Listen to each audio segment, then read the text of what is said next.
We're going to start in a couple minutes. We had a little confusion, so we're going to give people a couple minutes to get here. We'll start at 6:15.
Okay, we'll get started. I apologize for the confusion. A couple different emails went out, so we just try to communicate the best we can. We'll go through this, but to kick us off here with our welcome back, and some of you are coming back, and others of you are new, so welcome to the building. But we have 4 new faces to our district, and we're going to have them walk out now.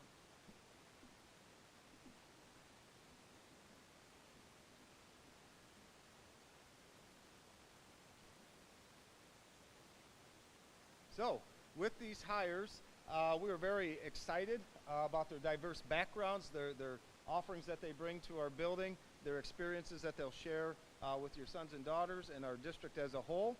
We'll have them step forward. Look at you guys. So the first time they weren't in order, now they're all matched up and lined up appropriately. So look at that. Quick learners. First off, PE Health, Miss Williamson. Next up, business teacher, Miss Ryden. Our chemistry physics teacher, Mr. Anderson. And then our special education teacher, Miss Bird. So if you can join me in a quick round of applause for them, we'll get them back up there. That's all you had to do. No stories today, nothing else to it. You're good. Next time you could dance, Miss Ryden. Okay, we'll get this started. Some of you, if you've sat through this, I appreciate you being back. And the others, here we go.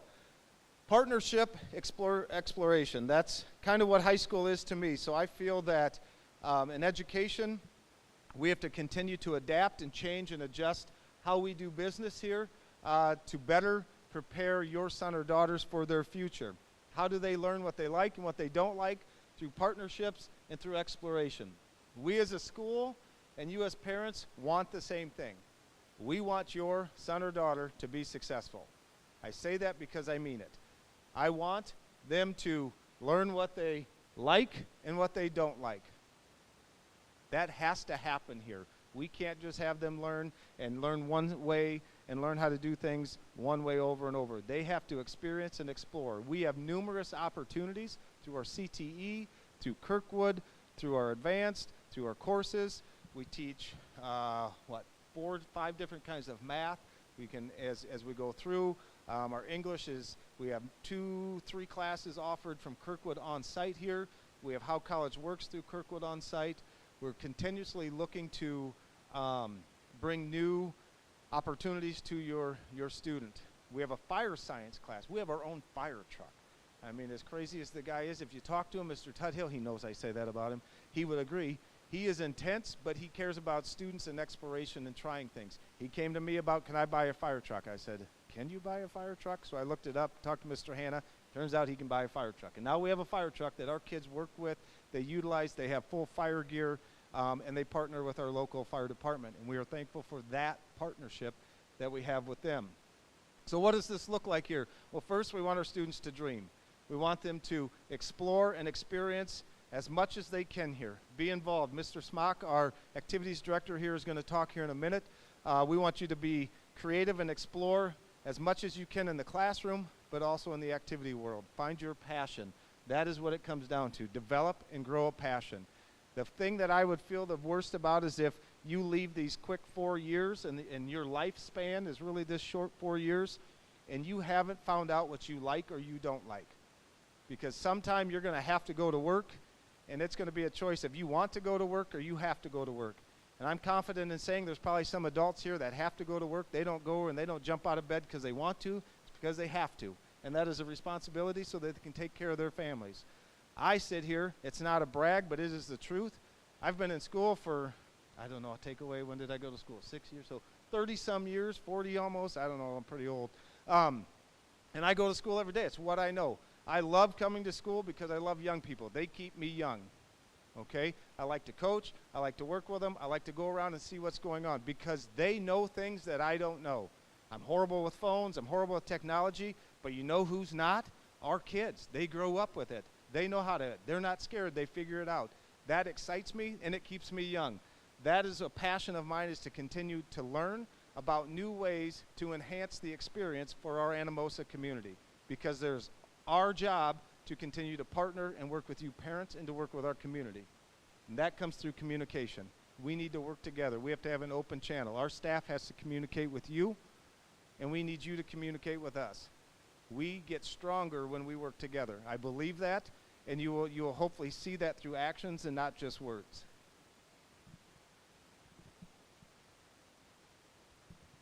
So shifting gears a little bit, I'm Mrs. Harderson. I'm the counselor. I will see students for lots of different reasons, social, academic, schedule, which tends to be a lot of what I'm doing right now. But I just want to super quick go over, if anybody's new, just as a reminder, we have an 8-period day. Our early outs are now on Fridays instead of Wednesdays, just like everywhere else in the district. We have an advisory class that we typically only have on Fridays. However, the very first day of school, we want you all to start in your advisory classroom. Okay, so the first day of school, you will go to advisory first. You'll spend a couple hours there and then go about your day. The second day, you spend about 10 minutes there, but then from then on, you will go to your first period, and we will only have advisory on Fridays. If you have a change that you'd like to make to your schedule, we let you do that at the high school. We want you to have ownership in the classes that you're taking and do things that you're interested in and passionate about. If you have an empty period, like there just isn't a schedule, something on your schedule during a period, on Monday, you're going to come and see me in the counseling office, or Lauren or Dawn, who are in there, and we will help you find a class to fill that. If you have a full schedule but you just want to change a class, you go to the first day and you think, this is not exactly what I thought it was, you're going to come to school Tuesday when that period comes. So let's say it's third period you want to change. During third period, you're going to do the same thing. Come and see us in the counseling office. We will help you find hopefully a different class to take. You can do that Tuesday or Wednesday. At the end of the day, Wednesday, there will be no more schedule changes. That will include any upperclassmen taking Kirkwood classes. That cutoff is the same. So at the end of the day, Wednesday, that's the classes we're sticking with through December. And then we'll do it again in the spring. And we'll have lots more conversations and help you do that when we get to that point. And now I will let Mr. Smock, our AD, talk about all of the activities that we have to offer and be involved with.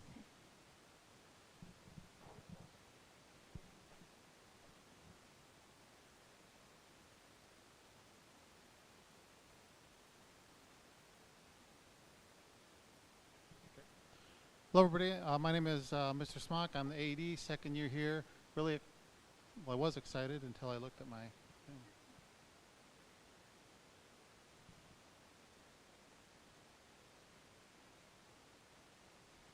thing. Get to talk about a lot of fun things, and I think that's a big part of activities, a lot of fun stuff. So, our goals as an activities department, we're talking sports, musical, speech, dance, drama, all those type of things, is number one, to offer a great experience. We want the next 4 years to be a great experience for our kids, for coaches, our directors, for the fans, parents.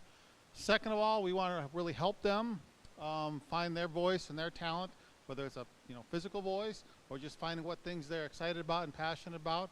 I think that's a huge thing that Mr. Bentley talked about as far as what we can learn in the school day, but there's a lot of things you can learn after 3:30. Then that's kind of where our world comes in. And then the last one, we really want to challenge the kids, the students, on the way to being strong, healthy, capable adults. There's a lot of things you can learn through athletics, through activities, teamwork, cooperation, all those things, and we think that's really important. And along the way, it can be a lot of fun. It's fun for them, it's fun for our school, it's fun for the younger kids, it's fun for the community, and it brings a lot of pride to Anamosa. And that's one thing that our teachers, our coaches, our directors are all really about bringing a lot of pride to this school and this community. There's so many opportunities in high school, so if you're coming from the middle school to high school, there's some great things at the middle school. Just because it's high school, there's a lot more. There's so many more things you can get to involved in high school. You can play for conference championships on a team sport. You can battle individually. You can sing in the choir. You can be in dance team, cross country, be part of a great student section, be out in the community, be in archery. Get on the radio, okay, on Z102.9 as part of the cheerleaders. Give back to the community as part of Veterans Day. A lot of things you can do at a high school, and we're proud about that. Friday night football, marching band on Friday nights and Saturdays, strong programs there. You can go to Another World as being part of a musical right here on this stage. You can go to the Field of Dreams as part of our baseball team, or go to the marshes with Shrek. Whether it's singing at the bowling alley, in the gym, being part of the Bet Band. There's so many things that you can do as part of being an Anamosa Raider. Being part of a whole community, getting together and sing, that's super important. Getting involved in speech, singing the anthem in front of a crowd, winning a state championship and going to Des Moines for that. A lot of opportunities. Golfing, kicking the soccer ball like Lionel Messi, another conference championship, and being part of our show choir. So many good things that you can be a part of here, but it takes work. So we're going to ask the kids to work hard, have fun while we're doing it, all right, but work hard at being the best we can. For you parents and guardians, what we would hope and ask for is, number one, you let your kid have a great experience. Okay, mostly we're probably freshmen here, but as they move from that 8th grade, that middle school model up to high school, we're kind of letting them branch out a little bit. We think that's super important. Let them own that experience.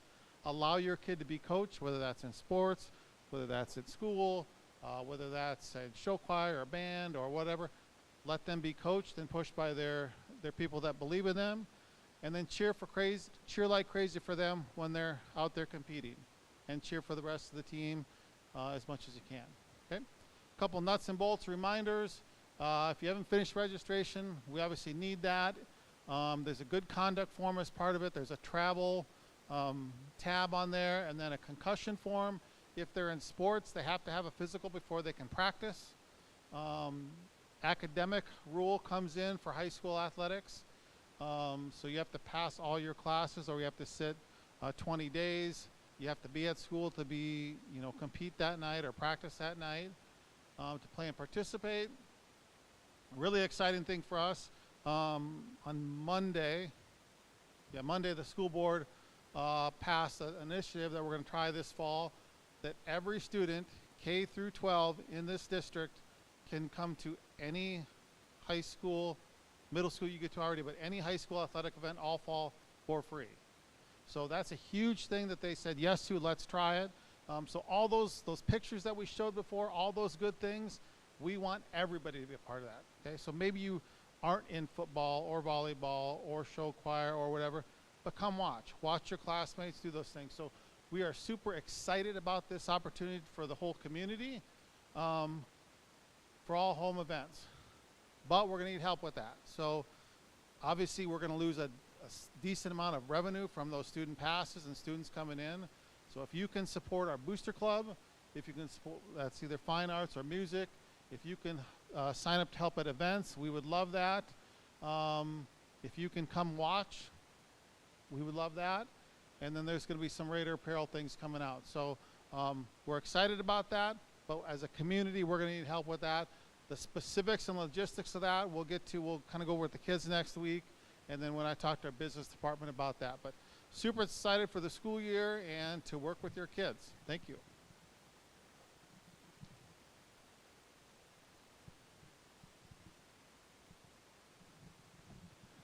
Thank you, Mr. Smock. I'm Mr. Weiss. I'm the dean at the high school. I meet with any of our students if they have any attendance concerns. That could be anywhere from being at school, maybe if they're showing up to class tardy, or on the occasion if you're trying to skip class, please don't skip class. Also, I meet with students about grades, also about if there's any behavior concerns going on, or if they just want to drop by my office, chit-chat for a few minutes, or share anything that they may be going through in life. I'm more than happy always to meet with those kiddos. Please understand, I know as parents we never like to get that phone call if there's a attendance issue or there's a behavior issue, but please understand my number one goal working with kids when they come into my office is to make sure when they leave my office they're feeling better inside. It's not like in those old days where I went to the office when I was a kid and you got yelled at and screamed at and you were scared to death to go to the principal's office. But I try to work with kids and help them understand how they can make better choices. So that's our goal. One thing this year that's going to be a little bit different for our 10th, 11th, and 12th graders, we have changed our phone policy a little bit. Students can still bring their phones to school. You can have them before school, in between classes, and at lunchtime. The only difference this year is when they come into the classroom, we're going to have like a designated pocket chart area. With it being a state law, students are not supposed to be on their cell phones during instructional time. So we'll have, when they come in class, they'll place their cell phone in a pocket chart that's designated with their own number. And then after class is over, they just walk by, they just simply grab their cell phone, and they can go on with their day and be on their cell phone, check it for the next 4 minutes before they get to their next classroom. Please help your child understand we're just trying to make them the best student they can be by being able to focus in class and not being on our cell phones. Book bags, same thing, kiddos. If you bring a bag from home to carry some of your extra belongings, maybe it's sporting equipment, whatever it may be, remember you cannot carry that bag around the classrooms or in the hallways. You have to put those into your locker because you have to use the designated bag we give you for your Chromebook. So no change there, just a friendly, nice reminder. Thank you, Mr. Weiss. Real quick, and then I'll hand it, I think, back to Ms. Harderson here. So parking, we talk about parking because we have returning drivers, and then we have incoming ninth graders who have their school permits. We've really as with the development of the new gym, we have the new parking lots. We try to separate everybody out so we have easy access points for everybody. And also to kind of reduce the congestion at the end and before school and after school with buses and visitor pickup. So the lower lot down there on the bottom of the hill is where we advise most students to park. That way they can enter through the activity entrance, come in through the new gym there and enter that way. We do also allow the pack lot, which is right out here for students. If a student arrives after 8:10, when that start time, we have a housekeeper that locks these up. Every student will have to come in through the activity entrance. That is because, or if you're dropping them off, if they're being dropped off. If they drove, they have to park there. If they get dropped off, they can go through the front doors. The reason for that is safety, security. Our admin assistants buzz in students as they come in and visitors from 8:10 until 3:20. So that's the reasoning for that. The west side lot between the old weight room, current wrestling room, and the new addition, the school and so forth there, is used for our visitors and then also for pickup afterwards. Because we found out a couple years ago with buses coming in and the island there really kind of bottlenecks, plus with all the kids leaving and wanting to get in and out of school, we just found it easier that if we can use that space as an easy pickup location, students just walk right out that Revive hallway between the old gym, out past the cardio, and they can get picked up there, as well as visitors can park there and they can enter into the front of the building. And then we have the staff lot located in the front. That's for staff only. The reason about that is just they park there, then there's no feelings of students thinking that staff's watching them and so forth that way. They park where they park and they park where they park. Oh, I forgot there's another one here. Okay, this one I'm going to go over a little quicker than I did the last one. This is a big bill. Went into effect July 1st. It's Senate File 2428. This has good intention, good purpose behind it.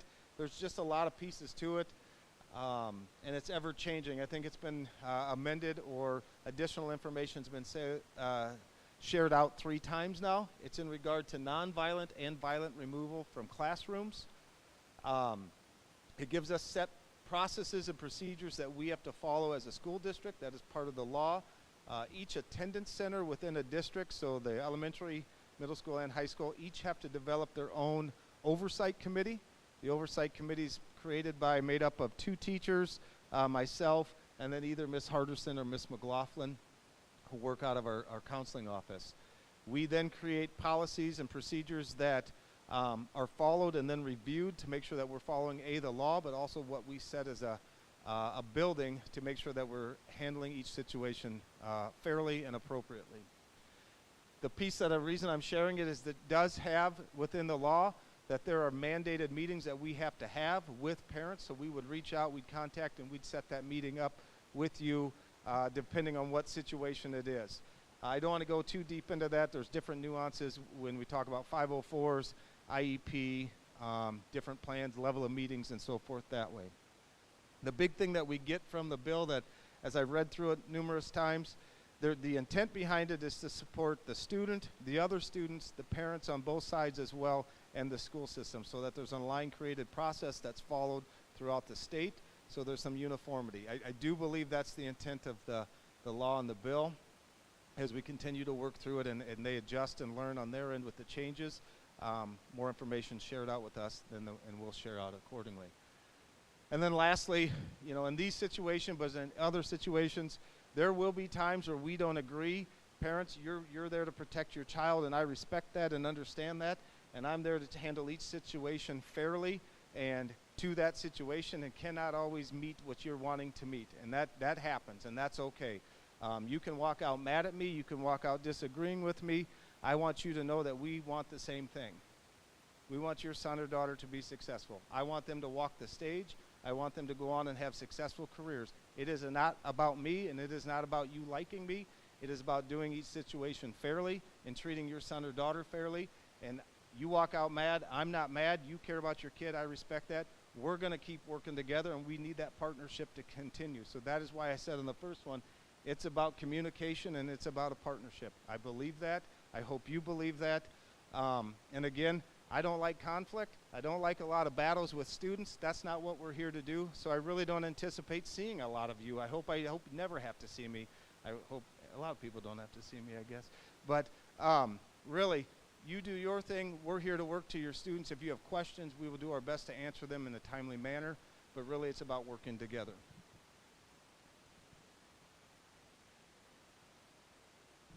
Just kind of continuing on that, part of that law is attendance. Lots of these things, especially like even with like the disruptions he talked about, if your student never gets removed from a class or is asked to leave, you're never going to have to deal with that. If you never get more than 10% of absences in a school year, this probably will not apply to you, which it does not for most of our students. But it is good information for you to have, just to be aware that we are paying attention to it, because we want you to be here. We want you to be successful. We want you to be engaged. We want you to be part of our community, and that requires you to be in a classroom. So just know that these are percentages that we, again, pay attention to. If you miss 10% of the school year or more, you're considered chronically absent. At 15%, we're having an engagement meeting, one of those meetings where we want to bring you in and figure out what's going on. How can we help you get here? How do we solve this problem? And then at 20%, you're considered truant, and then there's another set of steps after that. But again, the vast majority of our students never see part of that process, and we like it that way because, again, we want you to be here. So that just kind of goes along with be on time to class, be in class. If you skip class, you get to meet with Mr. Weiss. Again, most of you won't need that, but just know that these are things we pay attention to because it's important to us. Code switching. We know that some of you may act or talk a certain way when you're with your friends or at home. That maybe is not the same way that we're going to expect you to act or talk when you're at school. So this is just your really quick reminder to be appropriate. Don't make us have a conversation with you about this. Again, most of you are not going to have an issue with this. Some of you might need a couple of reminders. We get that. We're human.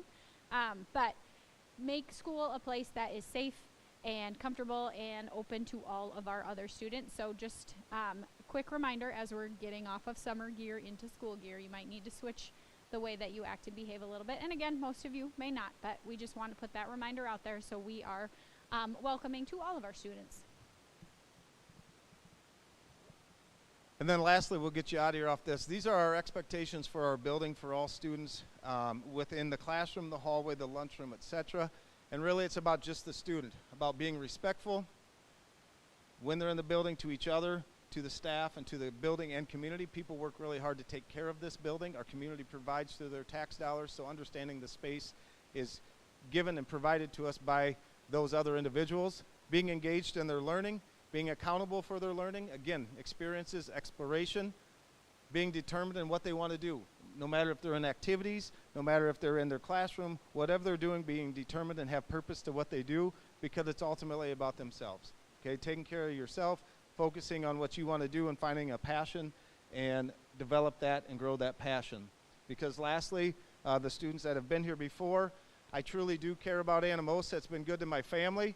I care about the community. People have been really good here to me, to helping our school, to providing. You can see it through our upgrades, through our gym, to our upgrades in our pack right here where we're sitting. I think we had over $100,000 last year in donations here. This community, you parents, your support for us, I thank you for that.